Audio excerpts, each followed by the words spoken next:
رب العالمين والصلاة والسلام على سيد المرسلين وعلى آله وصحبه أجمعين أما بعد قال الله تعالى أعوذ بالله من الشيطان الرجيم بسم الله الرحمن الرحيم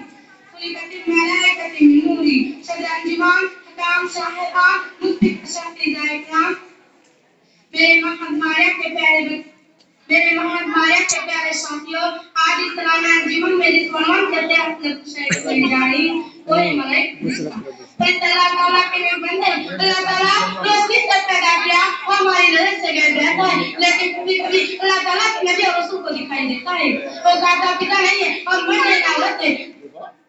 اللہ تعالیٰ کے نام پر مریم نہیں کرتا جس کام پر اللہ تعالیٰ نے لگا دیا وہی کام کرتے ہیں ان کے دو تین چار بازو ہے پیسے اتنے زیادہ اور نشو ہے کہ ان کی گنتی اللہ تعالیٰ کے سوا کوئی نہیں جانتا اتنا ضرور معلوم ہے کہ وہ بہت ہے ان میں سے چار پیسے زیادہ مشہور ہے نمبر 1 حضرت جبرائیل علیہ السلام جو نبی کے پاس لے جاتے تھے حضرت اسرافیل علیہ السلام جو قیامت کے دن سر پھونکیں گے حضرت میکائیل علیہ السلام جو اللہ کے حکم سے بارش کریں گے اور مخلوق کو روزی پہنچائیں گے حضرت جبرائیل علیہ السلام جو اللہ کے حکم نبی کے پاس لے جاتے تھے کوئی ہمارے نبی صلی اللہ علیہ وسلم کے پاس بھی لے جاتے تھے آخر میں اللہ تعالیٰ سے دعا کرتا ہوں کہ تمام مسلمان بھائی بہنوں کو